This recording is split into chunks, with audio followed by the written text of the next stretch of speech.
Hello दोस्तों, नमस्कार। Welcome to my YouTube channel Suresh sir math classes में आप सभी का बहुत बहुत स्वागत है। आप लोग कैसे हैं? आई होप आप लोग अच्छे होंगे।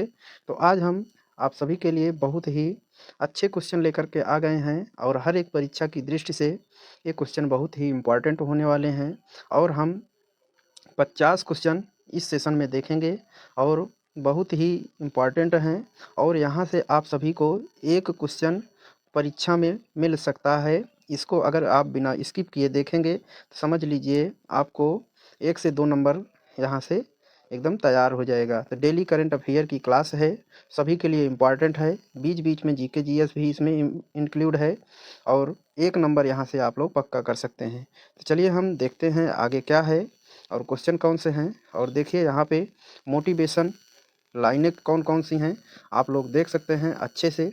और यहाँ पे देखिए सीधे सीधे सुविचार है कि दिमाग ठंडा हो तो फैसले गलत नहीं होते और भाषा मीठी हो तो अपने दूर नहीं होते। सही है। और चलते हैं अब हम पढ़ाई की तरफ।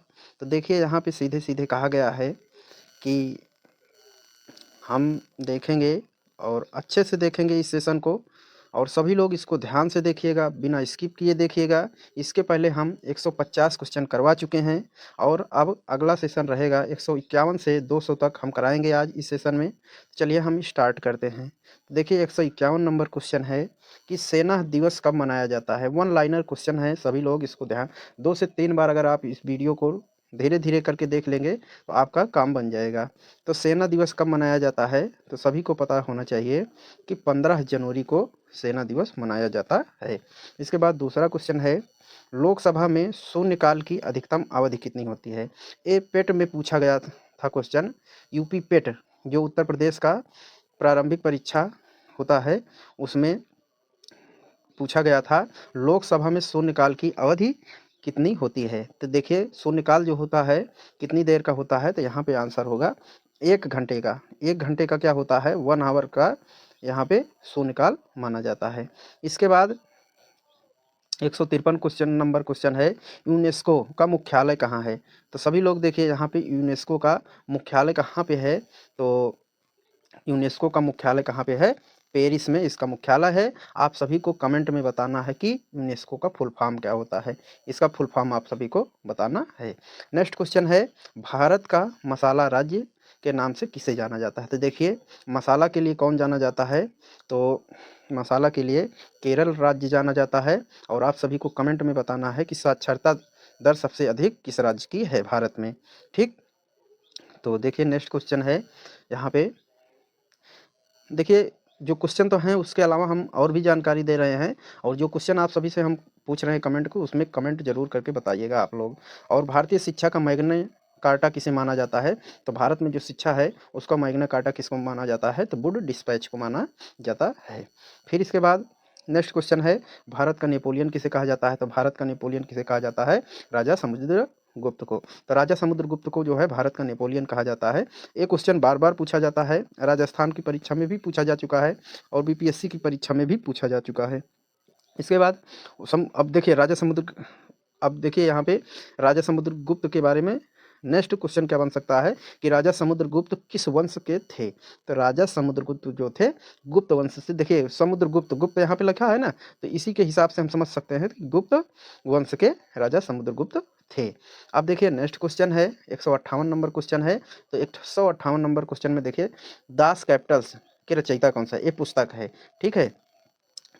Who is the author of the Das Kapital. यहाँ पे इंग्लिश में भी हम मेंशन कर दिए हैं, तभी जो लोग इंग्लिश के विद्यार्थी हैं उनको दिक्कत नहीं होगी। तो दास कैपिटल्स के रचयिता कौन है। तो दास कैपिटल्स के रचयिता कौन है यहाँ पे आप लोगों कमेंट करके ज़रा बता दीजिएगा और अभी हम बाद में इसका क्वेश्चन का आंसर बता भी देंगे। तो आप लोग कमेंट में बताइएगा कि दास कैपिटल्स के रचयिता कौन हैं। देखिए नेक्स्ट क्वेश्चन है इसके बाद शुक्र और मंगल के बीच कौन सा ग्रह स्थित है। अब देखिए शुक्र ग्रह और मंगल ग्रह के बीच में कौन सा ग्रह स्थित है। तो शुक्र और मंगल के बीच में अगर पूछा जा रहा है तो आपका अपना पृथ्वी स्थित है। देखिए नेक्स्ट क्वेश्चन भी जो है बहुत ही इंपॉर्टेंट है, बार बार ये क्वेश्चन आता है परीक्षाओं में और साइंस के अंतर्गत है। साइंस के अंतर्गत ये क्वेश्चन है। तो यहाँ पे कहा गया है ठोस कार्बन डाइऑक्साइड को क्या कहा जाता है। तो ठोस कार्बन डाइऑक्साइड को कहा जाता है शुष्क बर्फ ड्राई आइस कहा जाता है किसको, ठोस कार्बन डाइऑक्साइड। ये बहुत बार ही क्वेश्चन पूछा गया है। अब अगला क्वेश्चन देखिए, किस राज्य में आपातकाल घोषित करने का प्राधिकार किसे कहते हैं। एक मिनट, किस राज्य में आपातकाल घोषित करने का प्राधिकार किसे है। देखिए किसी राज्य में अगर आपातकाल, देखिए आपातकाल जो होता है और शून्यकाल अभी हम बताए कि कितने घंटे का होता है, 1 घंटे का शून्यकाल होता है। अगर आपातकाल कौन लगा सकता है, अधिकार किसके पास है, तो ये राष्ट्रपति के पास आपातकाल लगाने का पूरा पूरा हक होता है। तो इसको में हम प्रेसिडेंट लगा देंगे। अब नेक्स्ट क्वेश्चन है 162 नंबर क्वेश्चन है। ये क्वेश्चन बिहार में भी पूछा जा चुका है, बीपीएससी में बहुत बार पूछा गया है। टीआरई 1 में, टीआरई 2 में, टीआरई 3 में भी इससे जुड़े क्वेश्चन आए थे। देखिए 162 नंबर में है कि 1911 में, अब देखिए यहाँ पे 2 क्वेश्चन तैयार हो रहे हैं। 1911 में बंगाल विभाजन, अगर पूछा जाए बंगाल विभाजन कब हुआ था, तो 1911 ईस्वी को बंगाल विभाजन हुआ था। अब यहाँ पे सीधे सीधे इन्होंने कह दिया है कि 1911 में बंगाल विभाजन को किसने निरस्त किया, तो निरस्त कौन किया था, तो लॉर्ड हार्डिंग ने किया था। तो लॉर्ड हार्डिंग ने क्या किया था, 1911 के बंगाल विभाजन को निरस्त कर दिया था। नेक्स्ट क्वेश्चन है, सभी मजबूत हाइड्रोजन बॉन्ड में क्या पाया जाता है। तो जितने भी हाइड्रोजन बॉन्ड होते हैं, मजबूत होते हैं, उसमें क्या पाया जाता है, तो H2O पाया जाता है। नेक्स्ट क्वेश्चन है, भारत छोड़ो आंदोलन के समय कांग्रेस के अध्यक्ष कौन थे। ये भी आईपीएस का में पूछा गया था एक बार। तो आईपीएस में भी पूछा जा चुका है और यूपीपीएससी में भी पूछा जा चुका है। तो देखिए यहाँ पे भारत छोड़ो आंदोलन के समय कांग्रेस के अध्यक्ष कौन था। तो भारत छोड़ो आंदोलन के समय कांग्रेस का अध्यक्ष पूछा जा रहा है। तो यहाँ पे अबुल कलाम आज़ाद, मौलाना अबुल कलाम आज़ाद थे भारत छोड़ो आंदोलन के समय कांग्रेस के अध्यक्ष। नेक्स्ट क्वेश्चन है 165 नंबर है कि सिडेराइट किसका अयस्क है। तो ये क्वेश्चन साइंस का क्वेश्चन है। तो यहाँ पे ये बहुत इंपॉर्टेंट क्वेश्चन बन सकता है। ये क्वेश्चन आप लोग पहली बार देख रहे होंगे। सिडेराइट अयस्क किसका है, तो लोहा का एक दूसरा अयस्क है सिडेराइट। नेक्स्ट है, ताप और विद्युत का सुचालक अधातु क्या है। ताप और विद्युत का सुचालक अधातु क्या है, तो इसका क्या है, ग्रेफाइट है। सेकंड नेक्स्ट है, एलोरा का गुफा कहाँ स्थित है। ये बहुत बार क्वेश्चन पूछा गया है, इंपॉर्टेंट क्वेश्चन के तौर पे लिख लीजिए, इंपॉर्टेंट क्वेश्चन है। तो एलोरा का गुफा कहाँ स्थित है, महाराष्ट्र में स्थित है। अब देखिए 68 नंबर 168 नंबर क्वेश्चन है, एलोरा की गुफा का निर्माण किसके शासनकाल में हुआ था। ठीक है, अगर पूछा जाए कहाँ स्थित है, तो महाराष्ट्र में है एलोरा की गुफा। और एलोरा की गुफा का निर्माण किसके शासनकाल में हुआ था, तो ये राष्ट्रकूट के शासन में हुआ था। ये इतिहास का प्रश्न है, हिस्ट्री का प्रश्न है। तो हिस्ट्री का प्रश्न है, राष्ट्रकूट के शासनकाल में क्या हुआ था, एलोरा की गुफा का निर्माण हुआ था। नेक्स्ट देखिए 169 नंबर, कांग्रेस का प्रथम विभाजन कहाँ हुआ था। तो कांग्रेस का प्रथम विभाजन जो है सूरत में हुआ था। अब आपको कमेंट करके बताना है सूरत कहाँ पे स्थित है। ठीक है, किस राज्य में है सूरत, आपको कमेंट करके बताना है। 170 नंबर क्वेश्चन है, भारत का सबसे ऊंची चोटी का नाम क्या है। तो भारत की सबसे ऊंची चोटी का नाम है, देखिए भारत की जो सबसे ऊंची चोटी है उसका नाम है K2 गाडविन ऑस्टिन। ठीक है, K2 के नाम से जानते हैं। ठीक, what is the name of the highest peak of the India. अगर इंग्लिश वाले बच्चे हैं तो इसका है कि highest peak of the India K2 है। ठीक है, नेक्स्ट क्वेश्चन है, मानव विकास सूचकांक किसने विकसित किया था। तो मानव विकास सूचकांक किसके ने विकसित किया था, उसका नाम क्या है, महबूबुल हक। तो मानव विकास सूचकांक किसने विकसित किया था, तो महबूब उल हक। आप लोग देखिए इस क्वेश्चन को एक बार और रिपीट कर लीजिएगा, वीडियो को एक बार स्लो मोशन में करके देख लीजिएगा। 1 से 2 बार आप लोग देखेंगे पूरा 50 क्वेश्चन तैयार हो जाएगा। और समझ लीजिए यहाँ से 1 से 2 नंबर आना ही है हर एक परीक्षा में जहाँ पे जीके जीएस के क्वेश्चन पूछे जाते हैं। वैसे भी ग्रुप डी के लिए भी बहुत इंपॉर्टेंट है, एनटीपीसी के लिए है, एएलपी सीबीटी 2 के लिए भी इंपॉर्टेंट है, बीपीएससी में भी 40 नंबर का क्वेश्चन पूछा जाता है जीके जीएस से, वहाँ भी बहुत इंपॉर्टेंट रोल हो जाता है। तो देखिए यहाँ पे 172 नंबर क्वेश्चन में 1905 से पहले ब्रिटिश भारत का सबसे बड़ा प्रांत कौन था। तो सबसे बड़ा प्रांत कौन था, देखिए तो सबसे बड़ा प्रांत कौन था, बंगाल प्रांत था। तो 1905 से के पहले सबसे बड़ा प्रांत कौन था, तो बंगाल था। फिर 173 नंबर, भारत में पिन कोड प्रणाली शुरू कब हुई। अब इस क्वेश्चन को किसी को नहीं पता रहता है, लेकिन देखिए ये क्वेश्चन एग्जाम में आ भी सकता है। तो ये 15 अगस्त 1972 को, यहाँ पे 15 अगस्त आप सभी को पता है तो 15 अगस्त को 1972 को पिन कोड प्रणाली शुरू किया गया था। देखिए ये क्वेश्चन जो नेक्स्ट क्वेश्चन है बहुत ही इंपॉर्टेंट क्वेश्चन है। हम इसके लिए आप सभी को बताते हैं, मोस्ट वेरी वेरी इंपॉर्टेंट कर दीजिए ये क्वेश्चन। चौरी चौरा घटना किस दिन घटी थी? अब देखिए चौरी चौरा घटना कब घटी थी, ये क्वेश्चन जो है यूपी पुलिस में भी पूछा जा चुका है। 2000 जो 18 में वैकेंसी आई थी उसमें भी पूछा गया था, और ये हर एक एग्जाम में रिपीट होने वाले क्वेश्चंस हैं। जो आज हम जिसकी चर्चा कर रहे हैं, जितने भी क्वेश्चन हैं, ये एग्जाम में बहुत बार रिपीट भी हुए हैं। तो चौरी चौरा घटना किस दिन घटी थी? तो अगर हम पूछ रहे हैं तो on which day of the Chauri Chaura incident take place, तो किस दिन हुआ था? 5 फरवरी 1922। कहीं कहीं 4 फरवरी लिखा गया है तो मिस्टेक है। 5 फरवरी 1922 को चौरी चौरा घटना घटी थी। अब नेक्स्ट क्वेश्चन है, ब्रिटिश गवर्नर जनरल का कौन थे? अब ब्रिटिश गवर्नर जनरल का कौन थे जिन्होंने भारत में रेलवे का शुभारंभ किया?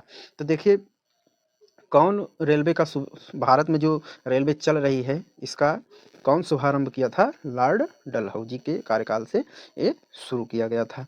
तो नेक्स्ट क्वेश्चन है यहाँ पे देखिए, तो नेक्स्ट क्वेश्चन जो है, भारत में स्थित जवाहरलाल नेहरू बंदरगाह स्थित है। तो जवाहरलाल नेहरू जो है भारत का एक बंदरगाह है, तो ये कहाँ पे स्थित है? तो मुंबई महाराष्ट्र में।